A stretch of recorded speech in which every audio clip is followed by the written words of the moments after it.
विद्यमान आमदार सगळ्यात हुशार आहे. 288 आमदारपेक्षा प्रशांत बंब हा बोलण्यात तेवढा चतुर आहे, त्याला मी धन्यवाद देईन. परंतु शेतकऱ्याच्या बाबतीत एकही 15 वर्षाच्या काळात प्रशांत बंब बोललेला नाही आहे विधानसभेमध्ये. पण ह्यावेळेस मी सांगतो आमच्या मराठा आणि मराठाच आमदार, मराठा आरक्षण जनतेला जो मिळेल तोच आमदार आमच्या मतदारसंघात. आता असं जरांगे पाटला कोण निवडून यायचं 50 खोके एकदम ओके गुजरात गुवाहाटीला जाणं असे उमेदवार जरांगे पाटला नाही त्यांना पाठिंबा देऊ नये. किती काय कार्यक्रम केले, पेट्या वाट, खोके वाट, आपकी वाट. नाही नाही नाही हे आपलंच सारं. पैठणी साडीत बाया नाचायला लावले पाटलाचे. लाज वाटायला पण मराठ्याला पाटील मरायला आला आणि पाटलाची बाया तिथं नाचू राहिला. लाडकी बहीण 3000 बरोबर आहे. परत 4500 पेटी साड्या. आता समस्येकडे कोणीच लक्ष द्यायला तयार नाही सध्या.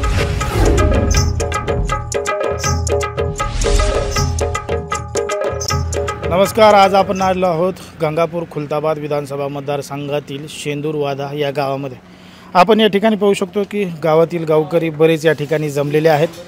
मतदारसंघामध्ये नेमकी काय परिस्थिती आहे, कोणाची हवा आहे, कोणाची चर्चा आहे, मनोज जरांगे पाटील नेमका काय निर्णय घेणार आहेत, विविध विषयावर आपण चर्चा करणार आहोत. आपल्यासोबत काही गावकरी आहेत. काय सांगाल, काय परिस्थिती बरं सध्या तुमच्या मतदारसंघामध्ये? आमच्या मतदारसंघामध्ये लगातार 3 टर्न विद्यमान आमदार प्रशांत बंब म्हणून जनतेनं सहानुभूतीच्या ठेवून त्यांना 3 वेळेस विजय मिळवून दिला. पण केवळ कामाची म्हणा अशी प्रगती झालीच नाही. झाली असताना आता इलेक्शनच्या तोंडावर या सरकारनं लगातार डबल BJP सरकार सत्तेत आलं. पण आपले मराठ्यांचे कैवारी आणि जनतेचे कसून न्याय करणारे जरांगे पाटील यांनी कुणबी सरसगट कुणबी आरक्षण द्यावा अशी वारंवार मागणी करून त्यांना वाढत्या वेळेस उपोषण केलं, अमर उपोषण केलं. मुंबईला त्यांना रोखण्यात आलं, त्यांची दशा केली. नंतर त्यांना या सरकारनं केवळ विद्यमान आमदार त्या सत्तेत सहभागी आहे आणि आमच्या तालुक्यातून त्यांना सांगितलं का आपल्याला मराठ्यांना कुणबी आरक्षण देणार आहे सर्टिफिकेट. पण ते कुठलं नाही देतं. आता इलेक्शनच्या तोंडावर सध्या विकास तर होतच राहतो साहेब. विकास जे होतो आज शेतकऱ्याचा कष्टाचा घामाचा शासनाच्या तेजोरीत 1 ना 1 रुपया जातो. कोणताही पुढारी असो, पंतप्रधान असो, तो काही स्वतःची प्रॉपर्टी कोण जनतेची अशी काही किंवा जनतेचाच आहे. GST किती जाती? सर्वात जास्त भारतात जर GST झाला तर महाराष्ट्रात जाते सर्वात जादा. शेतकऱ्याची आज एवढी कर्जमाफी, आज सध्या शेतकऱ्याचा सगळे पिकं गेले. आमच्या आमदारने एक सुद्धा विधान परिषद तारांकित प्रश्न उपस्थित केला नाही. आमची आशा होती विद्यमान आमदार सगळ्यात हुशार आहे. 288 आमदारपेक्षा प्रशांत बंब हा बोलण्यात तेवढा चतुर आहे, त्याला मी धन्यवाद देईन. परंतु शेतकऱ्याच्या बाबतीत एकही 15 वर्षाच्या काळात प्रशांत बंब बोललेला नाही आहे. विधानसभेमध्ये प्रश्न उचलला, पहिला एकच उचलला, शिक्षकाचा भत्ता कसा बनवेन, शिक्षक जागेवर कसे राहत, करप्शन कसं करायचं, इटीस कोणाला धरायचं. कारण हे आम्हाला शेतकऱ्याची आशा होती आणि त्या आशेनं त्यांना 3 टर्न निवडून दिलं. पण ह्यावेळेसपर्यंत असे आमचा आमदार साहेब प्रत्येक कार्यक्रम सांगा पुन्हा मीच येणार. पण मी सांगतो जरांगे पाटलाचं जे उपोषण आहे त्यावेळेस प्रशांत बंबला चॅलेंज आहे. मी एक गरीब शेतकरी माणूस आहे, कुठं पदवर नाही, कुठं पक्षाचा कट्टर कार्यकर्ता बी आहे. पण ह्यावेळेस मी सांगतो आमच्या मराठा आणि मराठाच आमदार, मराठा आरक्षण जनतेला जो मिळेल तोच आमदार आमच्या मतदारसंघात निवडून येईल एवढंच मी आहे. सरकारने असे किती पंतप्रधान केले आम्हाला कायद्याची चौकडी माहिती आहे. सुप्रीम न्यायालयाचा निकाल पाहिजे. जरांगे पाटलाला फक्त त्यावेळेस त्यांना उपोषण मागायची चॉकलेट दिलं नाही. त्यानं असे 8 दिवसात आचारसंहिता तोंडावर आली. केव्हा शासन सुप्रीम कोर्टाचा निकाल देणार आहे? फक्त ते सांगतात देणार जर द्यावं आमची इच्छा आहे. कारण ते त्यांना जे उपोषण केलं त्याला भरपूर 100% यश मिळावं. गोरगरिबाच्या मराठ्याच्या मुलाला न्याय मिळा. गरिबाचं शिक्षणाला शिक्षण करू शकत नाही. हे तर मिळालं तर आम्ही तर सांगतो बस. आम्ही प्रत्येक आमचे जे उमेदवार असेल त्या जर आरक्षण दिलं त्यांना त्याला बिनविरोध आम्ही निवडून घेऊ. आमच्या तालुक्यात जर आरक्षण मिळालं कोणा उमेदवारसुद्धा मिळणार नाही. जरांगे पाटलाचे म्हणणार आरक्षण दिलं आम्ही पाय पडू ते उमेदवाराचे. बरं, जरांगे पाटलांना आता काय निर्णय घ्यायला पाहिजे? त्यांना निर्णय एकाच घ्यायला पाहिजे. जो मराठा कॅन्डिडेट असेल तो कोण्या पक्षाचा असून तो कोण्या समाजाचा असून जरांगे पाटलाच्या जर खरंच अंतःकरणातून खरंच त्या उमेदवाराला विनंती माझी की जो आता राजकारणापुरतं किंवा पोळी भाजण्यापुरतं राजकारण तर मी लई पाहिले आयुष्य 70 वर्षाच्या वयात लई पाहिले मी.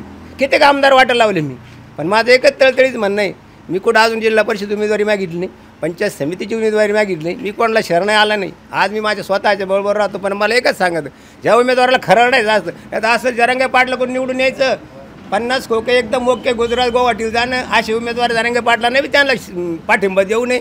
जो खास प्रामाणिक उमेदवार असेल आई तुळजाभवानीची शपथ खाऊन त्यांना जरांगे पाटलाची म्हणून उमेदवारी त्यांना जर मराठा शेवटच्या क्षणापर्यंत मराठाच्या न्यायाला जर हक्क दिली त्याच उमेदवाराला जरांगे पाटलाला पाठिंबा द्या आणि तेच उमेदवार निवडणारे ही 100% बरोबर आहे. तरी बी चार आपके बार 400 पार आपके बार 75-76 घटले.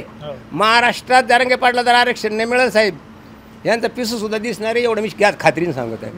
विधानसभेला खात्र महाराष्ट्रात तरी हायची. महाराष्ट्रात आता गेलाच हो यांच्या अजून असे किती काय कार्यक्रम केले पेट्यावाड खोकेवाड आपकीवाड नाही हे आपलंच सारं.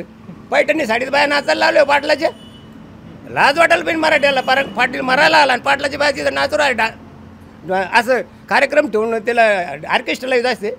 तुम्ही बायाला लयत कागडी तिला वावळून तिच्या घरी 2-2 साड्या दी ना सोनाला दी लेकील दी नाचून द्या. आमदार साहेबांना काय मायावर नाचलं तर मला चालतं काय म्हणणे मा काय मंजूर झालं तरी नाही रुकू शकत कोणाच्या नाही रुकू शकत एवढं.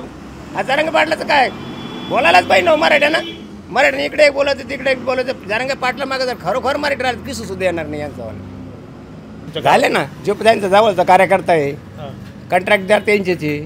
आता इलेक्शन थोडं आजच किती कोट्यावधीचे नुकसान आज उद्घाटन होतं लासूर स्टेशनला. खरे कळकळीचे रस्ते आता चालतं आमच्या नागापूरच्या वरती आता 2-4 महिने झाले वाघाच्या वर्षी रस्ता झाला मुख्यमंत्री सडक घेऊन 6 महिन्याच्या आत रस्ता उडून गेला. चला तिथं जाऊन तुम्हाला मुलाखत देतो. मुलाखत मी अशीच मुलाखत दिली साहेब 34 कोटीची बांधारी झाली 15 वर्ष रखडली विचाराशी पूर्ण नांबरीचं अशीच मुलाखत द्यायला आमच्या बांधारीकडे गेली ती. आता काय समस्या बरं तुमच्या गावाच्या आमच्या गावात समस्या अशा आहेत सध्या साहेब. लाडकी बहीण 3000 बरोबर आहे. परत 4500 पेटी साड्या. आता समस्याकडे कोणीच लक्ष द्यायला तयार नाही सध्या. अच्छा हे बी आपल्या मराठ्याचे दोष जास्त आहे खरं पाहायला गेलं तर. म्हणजे अशा मेन काही गोष्टी असतात ना ज्या व्हायलाच पाहिजे. काळजीचा प्रश्न काय आहे शेतीला आज फक्त 100% कर्जमाफी पाहिजे होती. पहिला प्रश्न कर्जमाफी झाली शेतकरी वाचत नाही. कापसात पीक पूर गेले अनुदान येतं 1 टप्पा आला आता लगेच 4-5 हजार टप्पा आला का लगेच इलेक्शन आलं 7-8 हजार टप्पा. आता सरकारने एक नवीन योजना आणली बळीराजा मोफत वीज योजना मुख्यमंत्री. तर या योजनेबद्दल तुम्हाला काय माहिती आहे का? बळीराजा मोफत वीज योजना त्यांना म्हणा आवड तुम्ही मोफत वीज देऊच नका पण जे महावितरणला तुम्ही जे काम केलं प्रत्येक खंबे किती तारा किती आता सध्याच तुम्ही पारणी चालू झाल्यावर एकही ट्रान्सपोर्ट टिकणार नाही. एकच टिकणार नाही. मोफत वीज देतं कोणते ट्रान्सफोरच जळले तुमच्या बागेचं जळून जाणार आहे ना.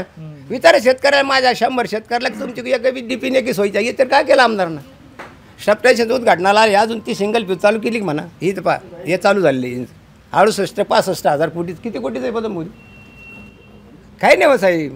फक्त शेतकऱ्याला या तोंडावर येते एवढं शेतकरी या 2024ला मी सांगतो जरांगे पाटलाच्या आशीर्वादानं हे समजा ज्या जरांगे पाटलाचा ज्याला आशीर्वाद असेल ज्याला पाठिंबा त्यांचं 100% सरकार येणार म्हणजे येणार.